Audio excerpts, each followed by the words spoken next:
now about the islands, and I think it's important to first define what I have written about as an island.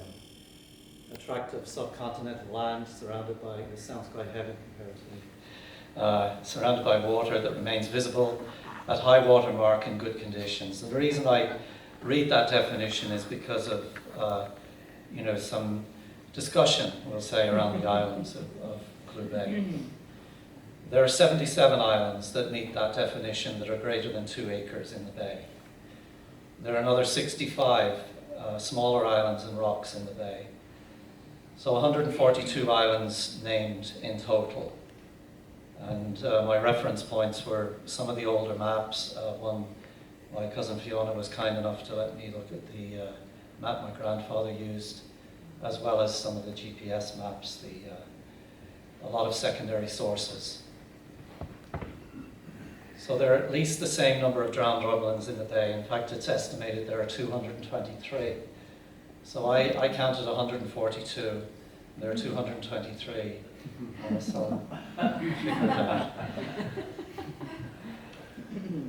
So just to talk about a bit of the population of the islands. Prior to the Great Famine, 35 of those 77 islands were populated by 1,532 people.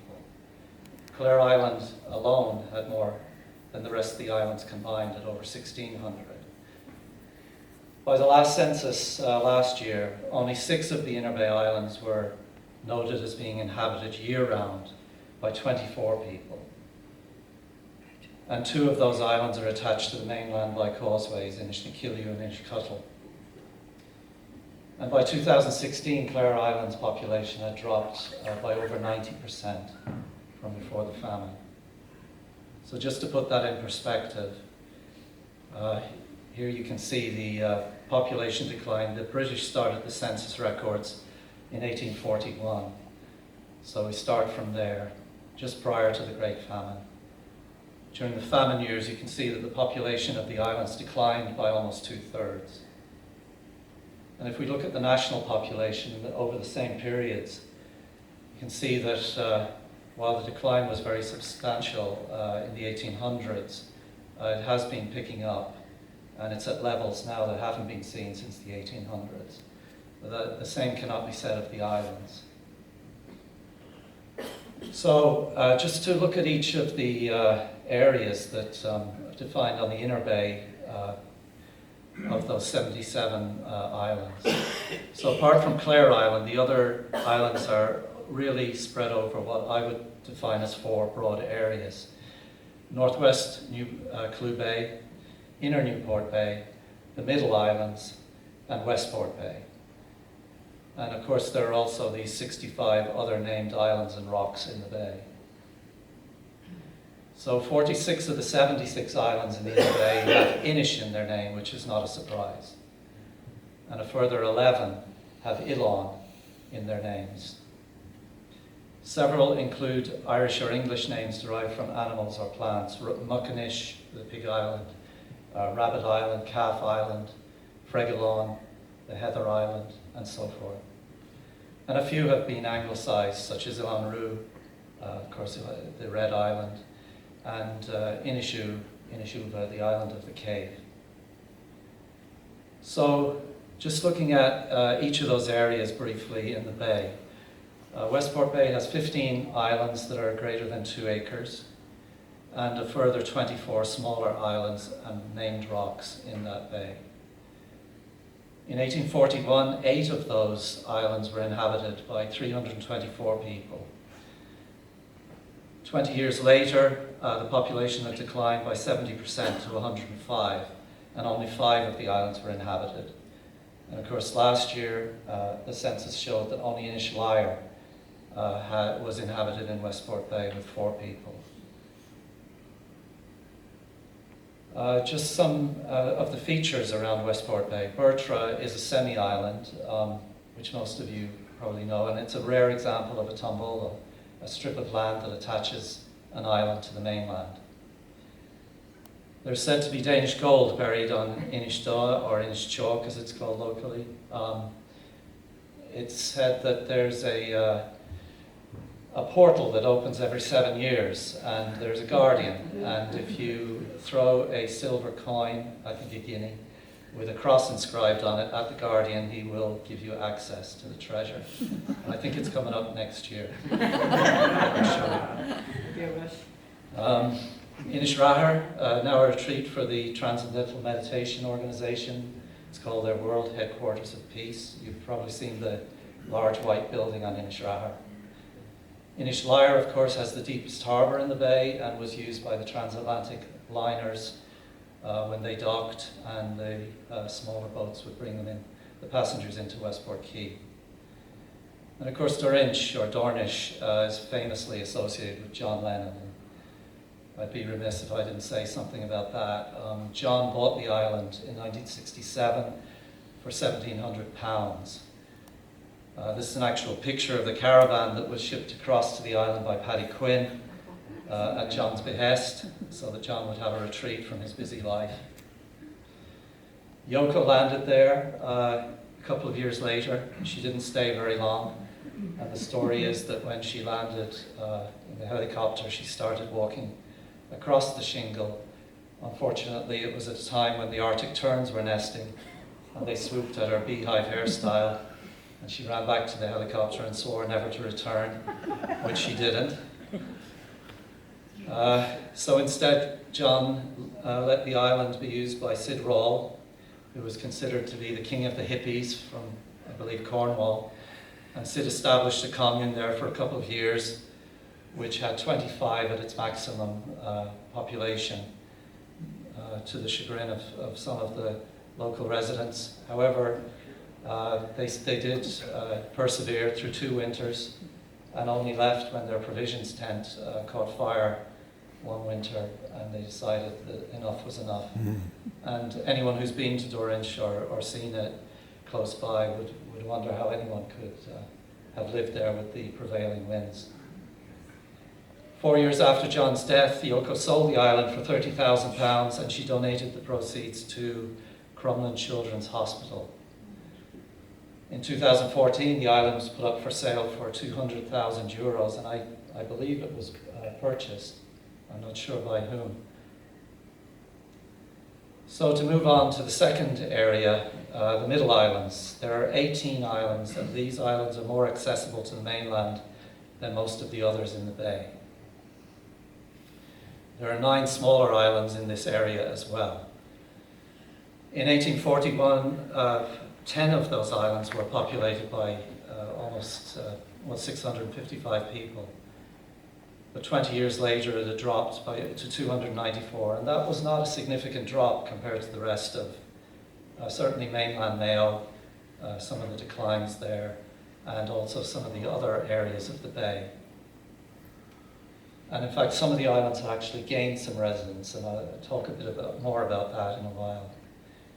In 2016, there are still 5 of those middle islands inhabited by 21 residents, so still it is the most populous area of the bay in terms of the island year-round residents. So some of the features of that area, of course, Cullenmore once had a national school. I was glad to meet Mary O'Malley, whose father lived on the island, and had the largest population in the bay with 199 people prior to the famine. Cullenmore is now the home of the Adventure Island Sailing School and has 7 year-round residents. Kleinish had a €300,000 pier built on it in 2003. Ostensibly, the residents couldn't get off the island in the winter months, so the government gave them a grant for the pier. Inishturkbeg is an interesting one. It was purchased by an Irish-Egyptian millionaire named Nadim Sadek, and in 1911, Mary Berry lived on that island in a 2-room house with her 3 children. But when Nadim bought the island, he wanted to make it the poshest island in all of the country. And he built jetties, roads, sewage systems. He built 5 houses. He had a whiskey distillery, a Connemara pony stud farm, a music studio, and an art studio. And he invested up to between 10 and 15 million euros in building up Inishturk Bay. And unfortunately, the management company of the island got into some difficulties and they were forced to sell. And my understanding is the island was sold for 2.7 million to what was described in the Mail News as a low-key UK couple.